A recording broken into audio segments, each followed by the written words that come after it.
እኛ ባህር በር እንፈልጋለን፣ ቀይ ባህር እንፈልጋለን፣ ኢንዲያን ኦሽን እንፈልጋለን ካልን በኋላ ምርጫችን አንድና አንድ ብቻ ነው ወይ? ምን ምርጫ አለን ሚለው አማራጮች ደግሞ ማየት ጠቃሚ ይሆናል። ያሉ አማራጮች ስናይ የተሻለ ጉዳዩን ለመገንዘብ ስለሚያስችል ዘይላ ሶማሊላንድ እንደምታውቁት ኢፋት በሚባለው ኪንግደም ጊዜ ዘይላ ይኸው ይታያል። ታሪኩ አለ፣ ማፑ አለ። አሁንም ዘይላ አንዱ ኦፕሽን ጅቡቲ ነው። አሁንም እየጠቀመን ያለ ወደብ ነው። አዶሊስ ሰምታችሁ ይሆናል። አዶሊስ ሲባል ኤርትራ ውስጥ ያለ ጫፍ ላይ ያለ አለ። እሱንም እንደ ኦፕሽን ማየት ይቻላል። ምጽዋም እንደ ኦፕሽን ማየት ይቻላል። አሰብም እንደ ኦፕሽን ማየት ይቻላል። እኛ የግድ በአሰብ ካልሆነ የግድ በምጽዋ ካልሆነ የሚል አቋም የለንም። እኛ የምንፈልገው መተንፈሻ በር ብቻ። መተንፈሻ በር በየትኛውም ከመጣ በግዢም ይሁን በሊዝም ይሁን በሆነ መንገድ ስምምነት ከመጣ የምንፈልገው እሱ ነው። ለምን? ቁጥራችን እየበዛ ነው። አሁን ባለው ትሬንድ በተሸከምነው ልክ መሸከም አንችልም። እየቆየ ሲሄድ ከቁጥጥር ውጭ የሆነ ጉዳይ ይመጣል። ካሁኑ መክረን ዘክረን አስበንበት አማራጭ ነገር የማናይ ከሆነ ታቡ ከሆነ የማይነሳ ጉዳይ ከሆነ አደገኛ ነው።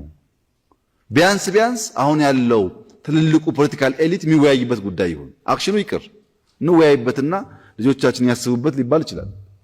ዝም ተብሎ ግን የሚተው ጉዳይ አይደለም። ተራ ጉዳይ አይደለም። እንኳን በዚህ ጉዳይ በስንት ቀበሌ እንጨቃጨቀል እንደኛ በማይረባ በሚረባ ቁም ነገር ስለሆነ ቢያንስ እንወያይበት። አለበለዚያ የኢትዮጵያን ኤግዚስተንስ አደጋ ውስጥ ያስገባል የሚል ሐሳብ አለው። አሁን እኔ የምነግራችሁ እንደ ፓርላማ አባል እንደ ብልጽግና አባል ምናምን አይደለም። አገሩ እንደሚወድ ዜጋ እና ሪስፖንሲብል እንደሆነ ሰው ምነግራችሁ። ይሄ ግን የአገር ጉዳይ ስለሆነ ልጆች ምናምን ያው ትውልድ ይገደዋል። ሁላችሁም ስለሚገባችሁ የፖለቲካ ጉዳይ አይደለም ብዬ ነው እና እንደፈለጋችሁ ማየት ይችላልላችሁ። እኔ በዓለም ላይ ለመናገር በጣም ልበ ሙሉ ነኝ። ምንም የማንንም ትርፍ አልፈልግም። የሚገባ ነገር በንግግር ብዬ የማስበው ነው። ግን ስንወያይበት ሞር ዳታ፣ ስንወያይበት ሞር አማራጭ መንገድ፣ ስንወያይበት ሞር የተሻለ ጊዜ ምርጫ እናገኛለን። ውይይት ከቀረስ ጥቂቶች ትክክል ነው ብለው ሮንግ ነገር ሊሰሩ ይችላሉ። አብዛኛው የንግድ ችግራችን ለምሳሌ ወደብ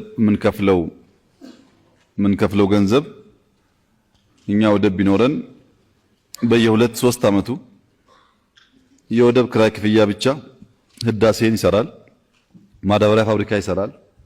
በየ5 ዓመቱ አንዳንድ ትላልቅ ፕሮጀክቶች እየሰራ ለማደግ ሊያግዘን ይችላል። ገንዘባችን በዕዳ ክፍያ በወደብ ክፍያ ምናምን ስለሚያልቅ እነዛ ለመከላከል ያግዛል።